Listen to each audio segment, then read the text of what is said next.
Está usted en la inteligente, atinada y siempre bien informada sintonía de PBO Radio, la radio con fe, a través de la señal 91.9 de la frecuencia modulada por justicia y por derecho, y también la amplia red de comunicación que tiene Willax Televisión, el canal que nadie ve, el que más se ve en el Perú, y gracias al aprecio que usted, amiga, amigo oyente, amiga, amigo televidente, nos tiene. Como habíamos anunciado, tenemos el gusto de presentar ahora, y estamos en la grata compañía del doctor Hugo Guerra Arteaga, destacado jurista, periodista, gran colega y amigo de muchos años, con el cual vamos a hablar un poco acerca de la entrevista que le hemos realizado hace más de una hora a la presidenta Dina Boluarte, que por primera vez está en PBO Radio.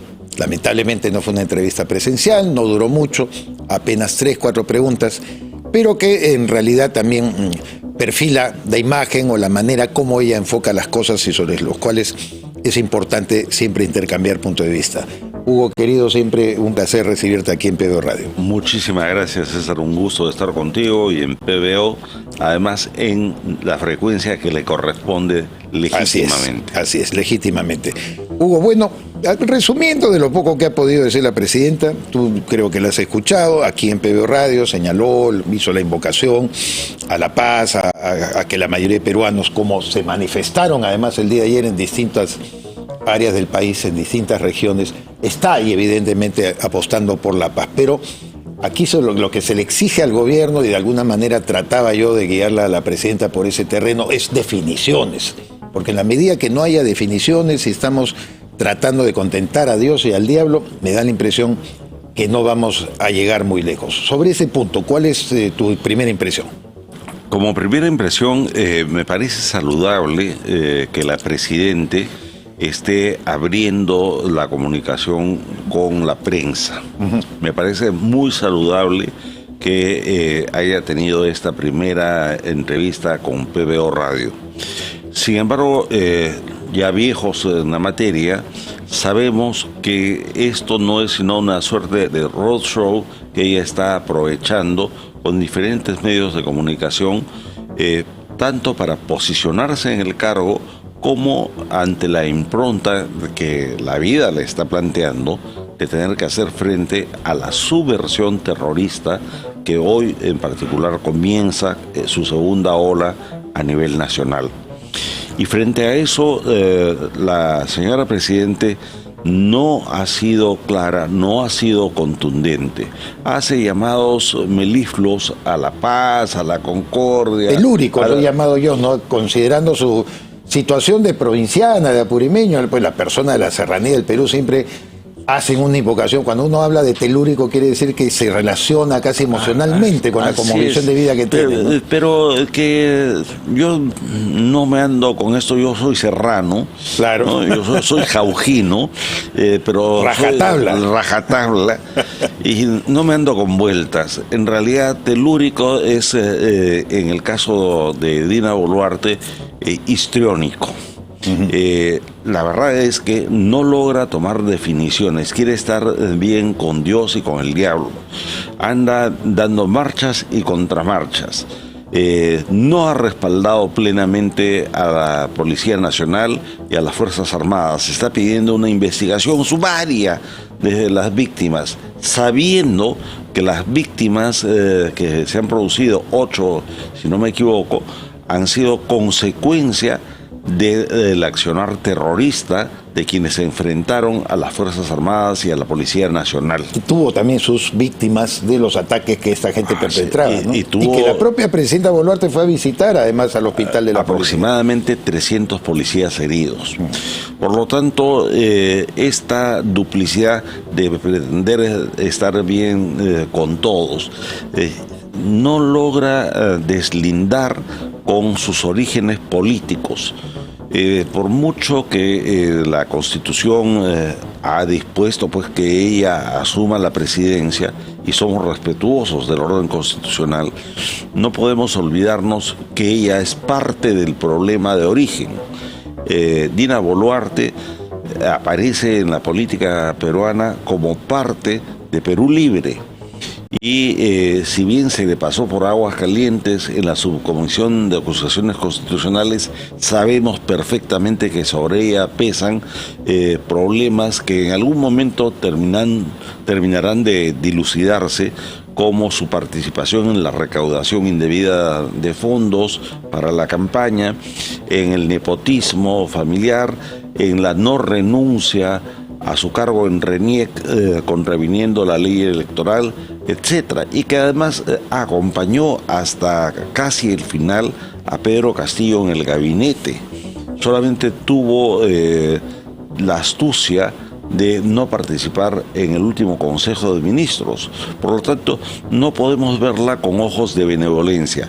A la señora Boluarte hay que decirle claramente, la estamos observando, la estamos controlando y la estamos supervisando, porque eso es lo que corresponde y nos debe por lo pronto ya una gran explicación. Sobre el tema de Juan Carlos Liendo, sobre todo, que fue el tema que le planteé, y entiendo que se lo han planteado también en otros medios de comunicación, y que nos ha señalado que el motivo, la razón, porque explícitamente se lo pregunté, ha sido detectar incompetencia en el accionar de Juan Carlos Liendo. Algo que comentando con Judy Rodríguez nos manifestamos nuestra sorpresa, porque quizás podíamos acusar de cualquier cosa a Liendo, pero no de incompetente, ¿no? Mira, yo no solamente acuso sorpresa, sino que acuso indignación. El coronel de Ejército Peruano en situación de retiro, Juan Carlos Liendo O'Connor, es un hombre del arma de inteligencia con una trayectoria ampliamente reconocida, con conocimientos muy bien documentados, con entrenamiento dentro y fuera del país. Y si lo habían elegido, lo habían designado hace aproximadamente 15 días, no se entiende cómo en el día previo a que estalle la violencia social, y peor aún, que estalle la segunda ola del movimiento subversivo y terrorista, se le retire de la dirección de los servicios de inteligencia. Eso no puede ser atribuible a su capacidad. ¿Qué crees tú que ha sido el problema de fondo? ¿Qué es lo que tu visión, además de antiguo analista político y trabajo además de muy agudo desde el punto de vista periodístico, crees tú que hay detrás de todo esto? Yo lo que creo es que hay una mezquindad muy grande, que en parte sí, naturalmente es de la señora Boluarte, pero es sobre todo atribuible al primer ministro Alberto Otárola. Ajá. Y sí se puede rastrear un conflicto entre Otárola y Liendo desde la época de Humala. Cuando Alberto Otárola fue titular de defensa, me imagino que lo conoció en esas circunstancias, ¿no? Y al señor Alberto Otárola ahora, otra vez, lo saludamos en la medida que está tomando medidas de sentido común y está haciendo frente a los problemas. Pero, para decirlo de una manera coloquial, no es que sea trigo limpio. Hay que recordar su participación con una serie de errores graves cometidos durante el gobierno de Humala, e ideológicamente su vínculo y su nexo íntimo con todo ese sector de izquierda deleznable que nosotros calificamos de caviar. Otro tema que abordamos con la presidenta Boluarte, Hugo, fue lo relativo a esta injerencia de Evo Morales, el expresidente de Bolivia, en nuestros asuntos internos, además propiciando y alentando tendencias separatistas por parte de algunos compatriotas del sur. La presidenta Boluarte señaló aquí a PBO Radio que ella ya está tomando medidas, que está coordinando con la Cancillería, está coordinando con Migraciones, que depende de la Policía Nacional. Quiero entender y derivar de ello que se le impediría incluso el ingreso al país a este zamarro miserable y sinvergüenza de Evo Morales.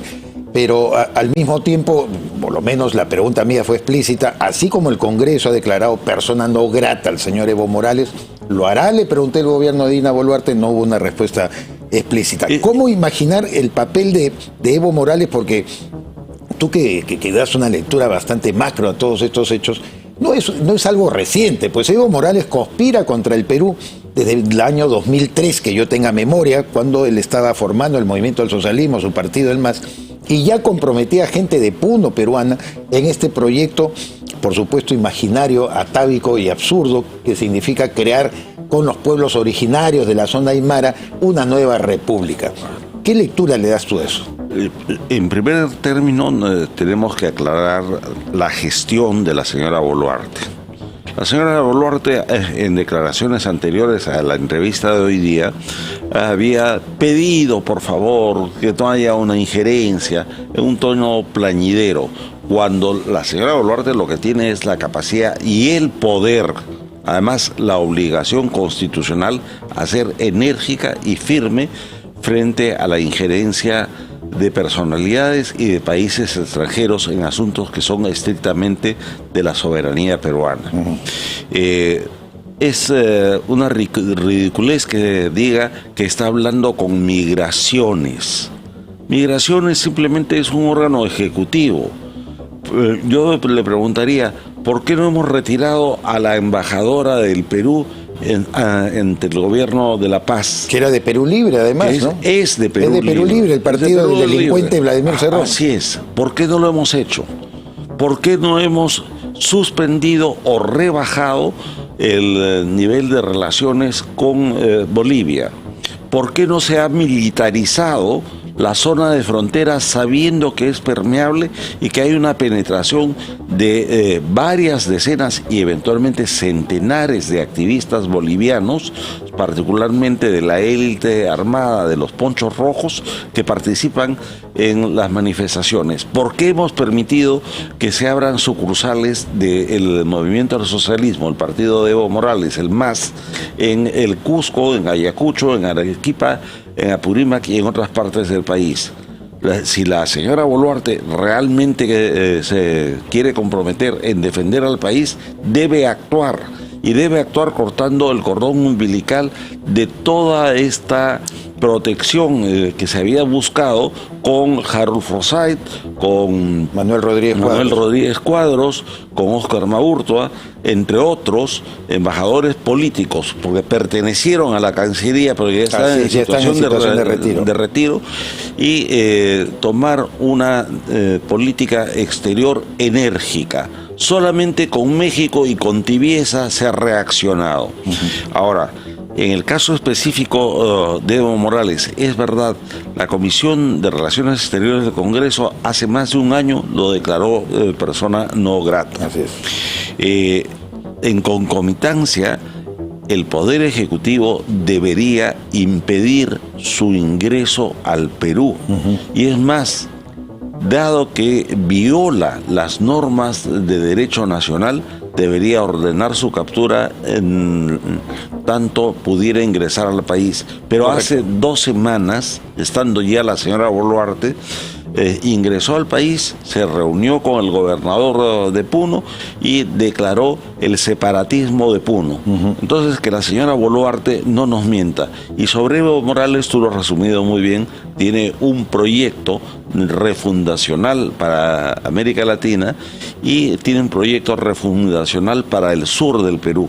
Él es el autor de la propuesta de la República Independiente del Sur, que fusionaría departamentos del sur peruano con Bolivia para obtener salida al mar, pero también para hacer lo que él llama el Runa Sur. Pero esto nos lleva a pensar también y devolver con cierta vigencia, ya que ustedes y varios juristas tuvieron la iniciativa de presentar una acusación de traición a la patria a Pedro Castillo, recordar que justamente uno de los temas fundamentales a los cuales se refirió en esta entrevista famosa a Fernando del Rincón de CNN, el delincuente Pedro Castillo, fue lo referido a darle y otorgarle una salida al mar de Bolivia, y que lo iba a someter a una especie de referéndum, qué sé yo, disparate y medio, pero que hablaba ya de un cordón umbilical de Evo Morales, es obvio, con el señor Castillo, con propósitos no santos para la integridad de nuestro país, la integridad de nuestro Estado y sobre todo de nuestra nación.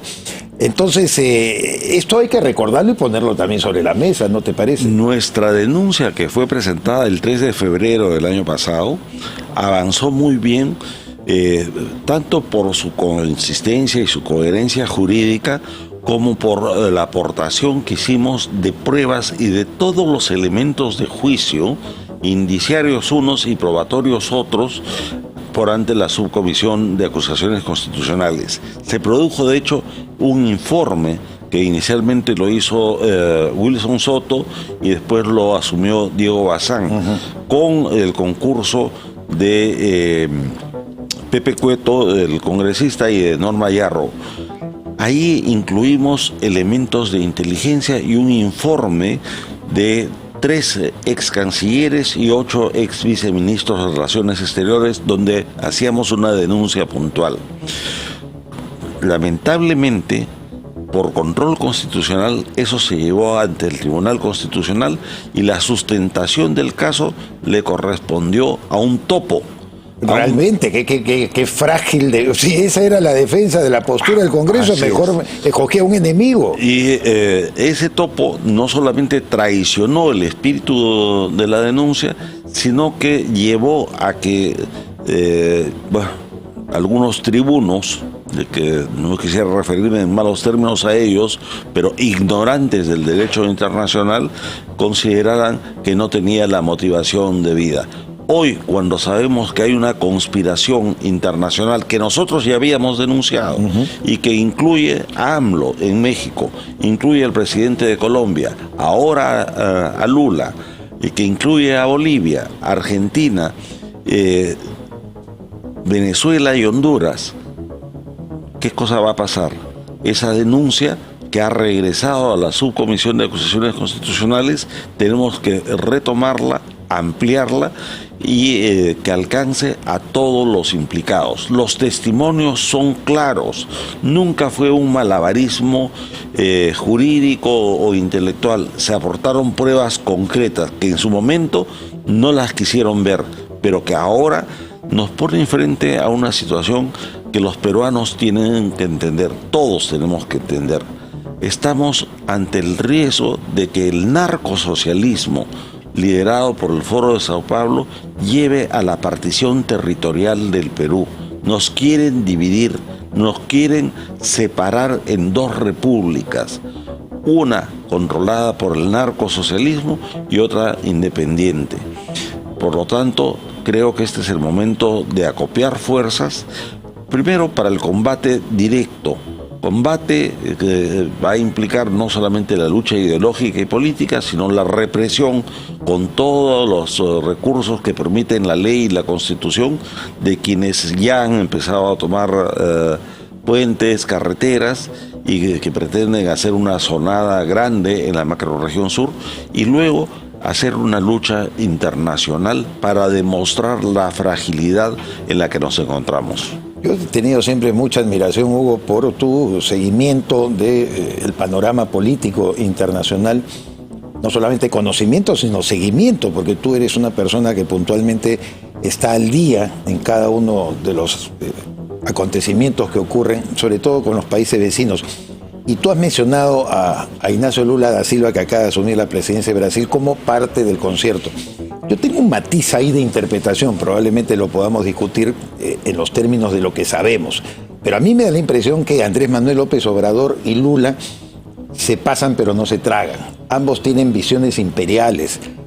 Mira, mi lectura es la siguiente: cuando cae Dilma Rousseff, la heredera de Lula, en la presidencia de Brasil, y se desata el escándalo de las empresas brasileñas y todas las corrupciones que había detrás, de repente eligen a Andrés Manuel López Obrador el año 2018, asume la presidencia de México y él inmediatamente crea el Grupo de Puebla, que está además constituido por los gobiernos de izquierda, donde él tiene una y no tiene ninguna vergüenza de reconocer a sátrapas como Nicolás Maduro o a Daniel Ortega, que actualmente gobierna Nicaragua y que persigue a los opositores. En fin, y ahora que Lula surge, y tú y yo que conocemos la dinámica de la izquierda, no solamente nacional, sino internacional, a mí por el contrario me da la impresión de que van a tener roces. Y uno de los elementos que justamente producen esos roces es el hecho que Lula, creo que pensando mejor que AMLO, no ha protestado por la emergencia como presidenta constitucional de Dina Boluarte, mientras que Andrés Manuel López Obrador, el mequetrefe de Gustavo Petro,